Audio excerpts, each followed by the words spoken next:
Hello, and welcome to Arctic's webinar Wednesday. Today's topic is Motor Thermal Wizard, and the theme is how to make settings and to run commissioning in thermal protection relay. My name is Jani Vainionpää, and I work as a senior application engineer at Arctic Relays. How motor thermal replica settings are usually created and set to motor thermal relay. It is quite common that a specification is provided where the relay should trip the motor once 25% overload occurs for a duration of 30 minutes. It is also normal that this setting is a copy from a previous relay that was decided to be replaced during a maintenance. Even that this is a common practice when older relays are being replaced, it is also seen quite often that the same type of specification is given to a motor thermal protection relay in new applications. Motor thermal capability can also be specified according to trip classes or overload curves. Such are North America NEMA classes, IEC, and ANSI tripping curves. In such cases, a time constant is set to the relay to achieve a certain tripping time, with specific current amplitude. So basically, this method is quite same as the previously mentioned one. Another option, which I personally prefer, is that when motor or especially a generator is sold to a project, it comes with a full datasheet which includes thermal curve of the machine. It is quite obvious that in such cases the relay thermal replica should be applied according to the datasheet thermal characteristic. However, once thermal relay is actually set and commissioned, it is quite common that this is done by following a mere one point from the thermal curve that was provided in the datasheet.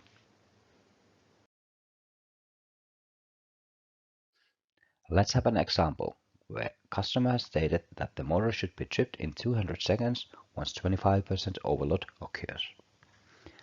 As can be seen in the motor datasheet, a nominal current of the engine is 196.9 amperes. 25% overload here would then correspond to 296 primary amperes. 200 seconds, on the other hand, equals roughly to 3.3 minute time constant in the relay. Time constant of a relay from a certain relay manufacturer in this example has been set to 3 minutes since the step of a time constant setting can only be set as whole minutes. Once time setting is set to 3 minutes, it can be seen that the relay trips as expected in 183 seconds after the 25% overload situation was started by injecting current with secondary test equipment.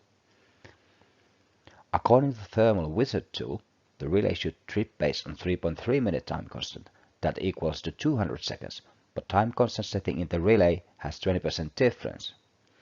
In case the same setting would be used in the Wizard, the expected tripping time would be approximately 180 seconds as well. Let's take a spot 1.25 per unit from the thermal curve provided by the motor manufacturer. As can be seen in such overload situation, the relay thermal protection should trip in 200 seconds. In situation like this, the relay can be commissioned with 25% overload and 200 second tripping time can be achieved in case the time constant is set accurately enough. Thermal Wizard tool draws the actual relay thermal characteristic curve next to the reference curve that is set based on given values from the manufacturer's datasheet. As can be seen in the tool, even though the 25% overload situation is set and tested according to manufacturer's datasheet, once the load increases higher than 60% of the nominal, the motor is clearly underprotected. Based on this information, setting a time constant based on mere one point could be harmful for the motor in the long run. Next, let's have a look how motor thermal protection can be set for the same motor by using Thermal Wizard tool. As can be seen in this slide, visualization of the target curve can prove useful once it is compared to the actual relay thermal curve. As it could be seen on previous slide, the motor was underprotected once the load increased to over 60% of the nominal. Now, relay thermal curve can be set visually to match as close to target curve as possible by simply changing the relay time constant and, in case needed, the power factor as well. Time constant changes the curve position vertically, but in case this is not enough, the curve shape can be changed by slightly altering the power factor setting. These are the two methods to change the thermal curve shape and location in traditional current square-based thermal protection algorithms. Okay, let's have a look at different extra options that can be used to create better and more accurate thermal replica in advanced applications. Different relay manufacturers provide different type of solutions. As can be seen on this slide, by using traditional time constant and power factor, the thermal protection has been said to operate very accurately on regular load conditions. But as can be seen during motor startup and locked rotor situation, the thermal protection of the relay is clearly too sensitive. Normally, excluding this application, it is more usual that during locked rotor situations, the relay thermal protection is clearly underprotected instead. Typically, most of the relay manufacturers provide at least two different types of time constants, cold and hot, to model the actual motor more accurately in thermal relay. But despite of these two individual time constant settings, the locked rotor situation would still be clearly overprotected in these applications. Among traditional time constant settings, some relay manufacturers may use separate multiplier for regular overload, unbalance, and locked rotor situations. In such relays, the engine thermal protection can be modeled more accurately in all load conditions. Setting relay thermal replica to match our example curve starts by finding a target engine datasheet and to check the curve type. In this example, the load area of thermal replica seems to be using a single time constant, and there is no need to model separate hot or cold curve. Once current increases and we inspect the engine starting and locked rotor area, it can be seen that two separate cold and hot time constants are being used. Let's start with the wizard by simply choosing multiple instead of a single in time constant selection. Multiple time constants allow us to use separately cold and hot time constants on locked rotor area. When it comes to load area of the engine, simply use same time and current setting on both cold and hot motor characteristics. In our example, we model motor load area starting from 1.05 times motor nominal to 3.2 times motor nominal current. In this area, the operating time should be varying approximately between 1000 to 15 seconds.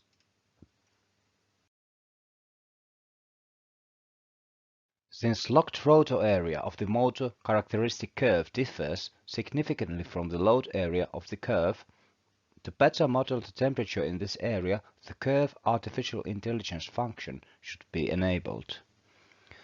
This functionality allows users to build a thermal replica acceleration and stall area separately. For both of these areas, additional 2 setting points will appear.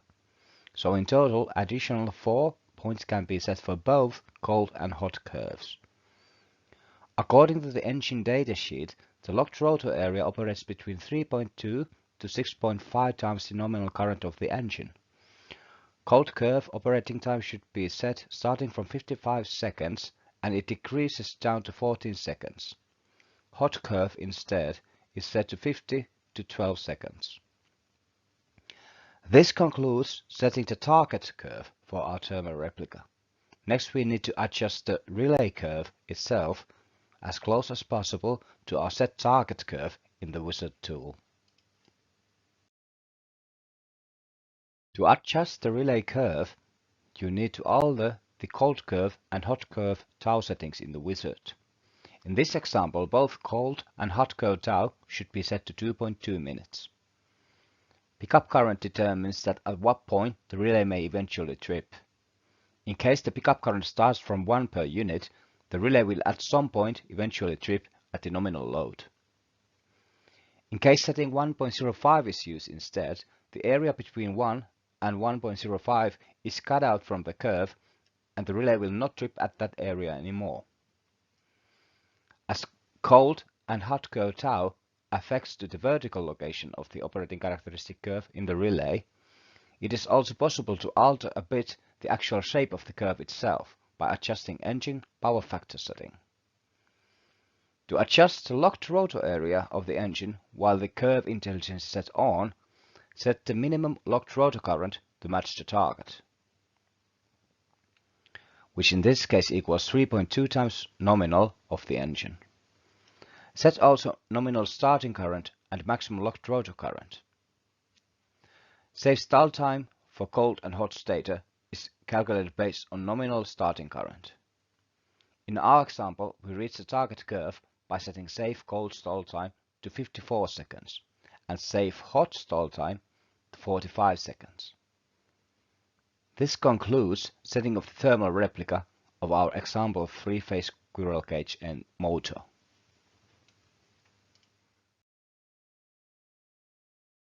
The next step is to establish a connection between laptop and the relay by typing in the IP address of the relay. Then simply click icon which has a text write values to the relay while hovering on top of it. Now the protection relay thermal protection is set according to what is represented in the wizard. Use wizard to aid you with the relay commissioning phase. Set injected current to the wizard and target secondary values are calculated automatically. Tripping time is calculated as well based on given data. Do notice that injected negative sequence current amplitude, engine ambient temperature, and installation altitude all affect to the actual tripping time of the relay. Unfortunately, some functions in motor thermal protection are not universal between different relay manufacturers. From this slide onward, we will have a look of the manufacturer-dependent functions in this application by using Thermal Wizard tool.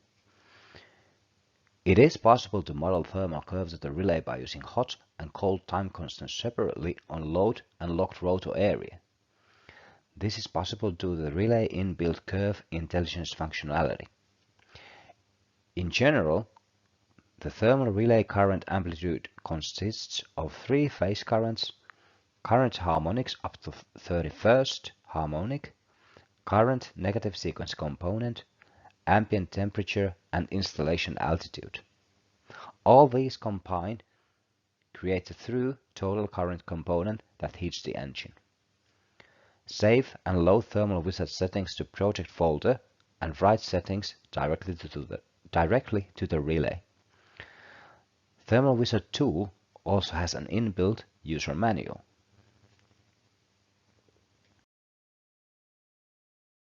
In this slide, we're going to concentrate on water-cooled generator. Like it can be seen in this Marelli Motori water-cooled generator thermal curve, this type of engine thermal curves differ quite a bit compared to more traditional air-cooled motors.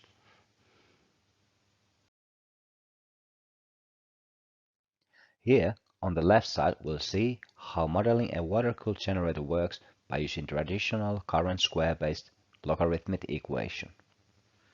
As can be seen, setting relay thermal protection reasonably to follow the target curve is basically not possible. In the picture on the right, we are using dedicated algorithm designed especially for water-cooled applications such as generators. In water-cooled formula, the shape of the thermal curve can be adjusted by using three separate constants. Basically, setting a thermal protection to relay by using wizard setting tool is more visual task than it is mathematical. Once settings are finished in the wizard setting tool, Write settings directly to the relay, and the relay thermal protection is now using exactly the same model in overload situations.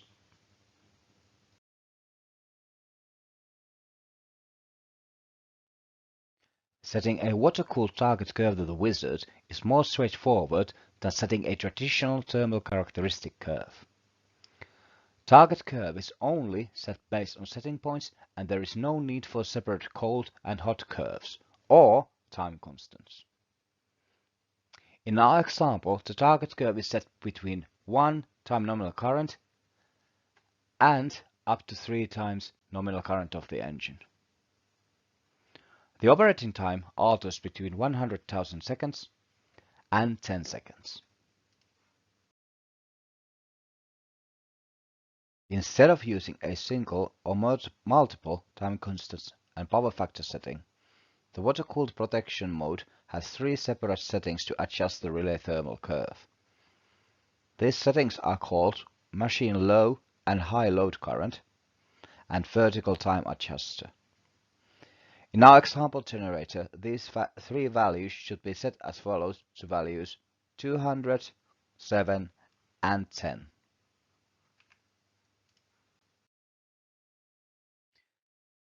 Write values to the relay the same way you did with the previous squirrel cage motor. From the part of Arctech Research and Development Department, thank you.